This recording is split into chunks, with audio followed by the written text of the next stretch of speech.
这是我看过最残忍的案件。这个男人在妻子活着的时候，将滚烫的热油倒进了她的鼻子和耳朵，然后硬生生挖去眼珠，剪断舌头，砍去四肢，最后趁她还没断气，做成人质扔进郊外的厕所里。然而，比这更恐怖的是，他同样将自己的女儿大卸八块，挂在了公厕的门后面。这就是被失踪罪改编的妻女人质案。2008年8月23日，一位大姐在下班的路上突然闹肚子，就随便找了个公厕解决一下生理需求。公厕里乌漆嘛黑，有点恐怖，可她实在憋不住了，只好找个位置蹲下，想着解决完快点离开。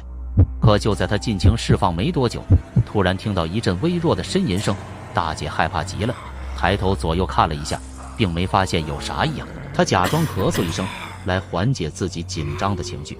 只是那个呻吟声却越来越大，她只好强装镇定，想擦完屁股就跑。可就在她低头的那一瞬间，突然被眼前的景象吓破了胆。她胯下的沟槽里，正有一张人脸张着嘴巴对着她，她的身体四肢被砍断，眼眶被掏空，好像一具骷髅。大姐屁股都没擦，就连滚带爬地跑出了公厕，然后拨打了报警电话。接到报案后的警方马上安排警车和救护车火速赶到了现场。经过勘查，便池里是一名大约35岁左右的中年女人。可惜的是，警方到达现场的时候，这个女人早已断气。女人死状非常惨烈，她不仅被砍掉四肢，眼珠和舌头被挖走，脸上还有明显的灼伤痕迹。更加可怕的是，在距离女尸不远处的公厕门后，还藏着一个红色的塑料袋。当警察打开时，一堆血淋淋的儿童肢体残肢赫然暴露在眼前。在场的所有人无不作呕。老警员小陈感慨，这是他从警以来见过最恐怖的场景。警方马上对这个公厕进行了更为彻底的搜查，希望能找到更多线索。通过 DNA 鉴定，刑侦人员很快确定了死者的身份，他们是一对母女。这具被砍断四肢的身体名叫韩丽，是一个35岁的妇女，而那堆儿童残肢则属于她12岁的女儿庄小鹤。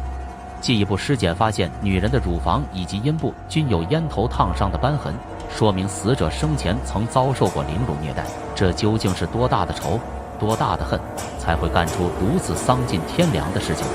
由于案发现场位于郊区，周围一带都是老旧的居民小区，监控设备严重失修或者根本就没有装设，这给侦查工作带来了极大阻碍。最初，警方只能完全依靠现场的有限线索和证据来推理和追查。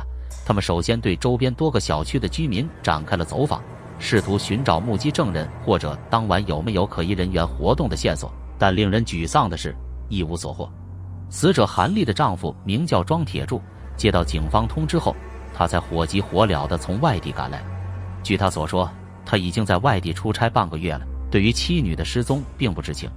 当警方问他多长时间没和妻子联系了，他的躯体开始剧烈颤抖，哭得肝肠寸断，说自己出差前和妻子吵了一架，中间几次打电话妻子都不接，他还以为妻子在跟他闹脾气，没想到是遇害了。他还说妻子是他此生挚爱，求警方一定要找出凶手。警方调查了庄某的行踪，发现在韩丽母女遇害时，他确实在外出差，没有作案时间。这样看来，庄某似乎没有作案嫌疑。随后，警方开始对两人的关系网展开排查。这一查发现不简单，这夫妻俩都各自有了情人，而韩丽的地下情人一家小超市的老板老王引起了警方的高度重视，因为此人拒接电话，而且下落也不明。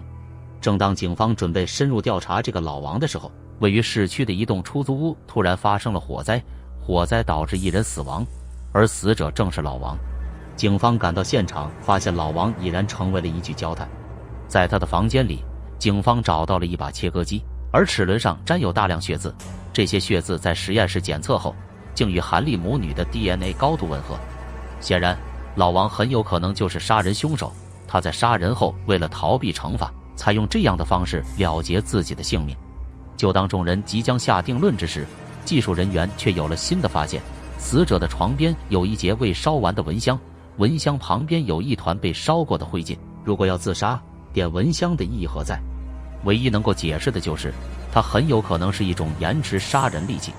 警方推测，凶手曾在蚊香之上放置了易燃物。随着蚊香不断燃烧，易燃物被引燃，继而将整个床铺烧毁。而燃烧完整支蚊香至少需要8至10个小时左右，这恰恰能给凶手提供充分的不在场证明。也就是说，这是一场精心伪造成自杀的杀人现场。法医经过检验，老王的肺部并没有烟尘，也就是说，在火灾发生之前，他就已经死了。这把带血的切割机明显是有人想要嫁祸，故意放在这里的。而此时最有嫌疑的人便是韩丽的丈夫庄某，因为只有他具有作案的动机。警方再次把视线转到了庄某身上进行调查，原来庄某也没有表面上那么无辜。他们的邻居反映，庄某早就知道妻子有外遇，还经常在窗户看到庄某家暴韩丽。据和他一起出差的同事说，庄某这小子这几天性情大变，不仅把以前常抽的黄鹤楼改成芙蓉王，而且破天荒地请他们到很豪华的地方吃饭，仿佛要把所有的钱花光。事出反常必有妖，在警方对他的心理防线连番攻击下，庄某终于承认了自己的犯罪事实。据他交代，韩丽这个女人一开始就在算计他，两人第一次见面就有了深入交流。他以为两人是一见钟情，其实那时的韩丽已经怀孕，只是想给肚子里的孩子找个爹才找上了他，而他对此毫不知情。2个月后，韩丽说自己怀孕了，他还高兴的就跟傻子一样。可是随着孩子的长大，他觉得孩子的面容跟自己一点都不像。直到后来有一次，他带着女儿去体检，才发现庄小鹤的血型与他和韩丽都不相同，夫妻2个都是 A 型血，但是女儿居然是 B 型血，2个 A 型的人是生不出 B 型的孩子来的。那么只有一个可能，这孩子根本就不是他的亲生骨肉。回家的路上，庄某的心都已经凉了半截，自己这10几年都在替别人养女儿，这对于一个男人来说是奇耻大辱。一切的源头都是因为韩丽的算计。回家之后，2个人大吵了一架，但是韩丽满不在乎回怼：“你要离婚就离，但是家产得平分。”庄某越想越亏，钱几乎全是自己一个人赚的，要是真离了婚，自己辛辛苦苦挣这些钱，一半都得被韩丽拿去养小白脸。就在他到外面借酒消愁的时候，庄某突然收到银行的一条消息，账户里发生了一笔100万的转账，这可是庄某的全部家当，而收款人正是韩丽。庄某立马火冒三丈，借着酒劲，他是再也忍不下去了。他决定对做贼心虚、准备携款私奔的韩丽进行狠狠的报复。为了制造完美的不在场作案证据，庄某找到了一名跟自己长得很像的工地工人，给了他1万元，让他冒充自己出差。而他自己则在家中先是把韩丽母女控制了起来，然后购置了切割机等作案工具，开始了惨无人道的人质制作。对于妻子，他动用了最狠的极刑，而女儿在他心里并没有多大的仇恨，则是被他一刀封后，然后肢解。